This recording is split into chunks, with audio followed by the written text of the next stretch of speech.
কারণে আমরা তাড়াহুড়া করে আজকে আপনাদের হয়তো কষ্ট হয়েছে, তাড়াহুড়া করে এই প্রেস কনফারেন্সটা আমরা ডাকতে বাধ্য হই। সরকার আমরা জানতে পেরেছি যে আজকে বিকেল 2:30টার সময় তারা এই নীতিমালা সংক্রান্ত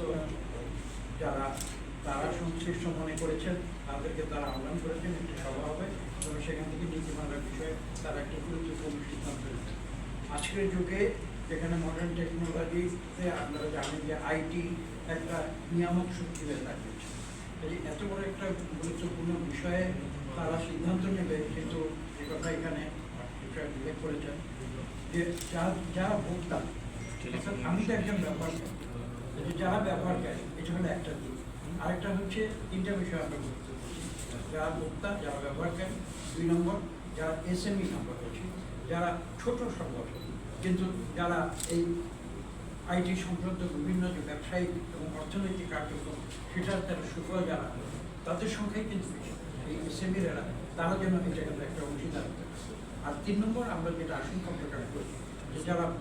বড় মনোপলি যারা করে তারা তাদের সুবিধার্থে আমরা যতটুকু জানতে পেরেছি যে নীতিমালাটি তারা সরকার প্রণয়ন করেছে, আমরা যতটুকু জানতে পেরেছি এটা মূলত বড় বড় কোম্পানি এবং বড় বড় যে মোবাইল অপারেটর আছে তাদের সুবিধার। তো আমরা তো জনগণের সঙ্গে কাজ করি, আমরা জনগণের যাতে এই টেকনোলজির সুফল যাতে জনগণের কাছে সেটাই তো আমরা যারা ব্যবসা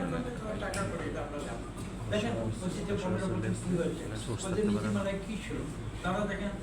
একটা এমন একটা মনোপলি সৃষ্টি করেছিল, শুধু মনোপলি নয়, তারা একটা অলিগার্কি অর্থাৎ তাদের যে সমর্থন করতে কিছু সীমিত সংখ্যক লোক তারা সমস্ত অর্থনীতি। আজকে আমরা তো প্রত্যাশা করি আজকে জনগণের যে সংগ্রাম, আত্মজনতার যে আত্মদান, তার ফলে যে সরকার এসেছে একটা কেয়ারটেকার বা ইন্টারিম গভর্নমেন্ট যেটা এসছে, যারা গণতন্ত্রে আমাদেরকে নিয়ে যাবে সেই উত্তরণের জন্য তারা কাজ করছে, আমরা তো তাদের কাছ থেকে ভিন্ন। সেই কারণে কিন্তু আমরা নিজেরা একটু আগ বাড়িয়ে এই সিদ্ধান্ত নেওয়ার আগেই কিন্তু আমরা সরকারের কাছে আপনাদের মাধ্যমে এবং দেশবাসীর কাছে আমরা জানাতে চাই যে আমাদের মতামত আমরা কিন্তু মডার্ন টেকনোলজির বিস্তার চাই, এটা কিন্তু ঠেকাতে পারছি। দুনিয়ার সভ্যতার যে প্রগতির যে সামনের দিকে যায় সেটা কিন্তু সামনের দিকে যাচ্ছে, সেটা কেউ ঠিকই ব্যক্তিগতভাবে কেউ ঠেকিয়ে রাখতে পারে না, বা দলগতভাবে কেউ আমরা ঠেকিয়ে রাখতে পারি, এমনকি কোনো ইন্ডিভিজুয়াল একটি সরকারও সামনের দিকে যাবে। কিন্তু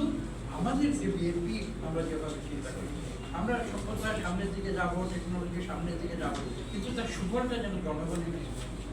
সেই উদ্দেশ্য নিয়ে কিন্তু আজকে মার্কেট সেটা আপনারা শুনেছেন।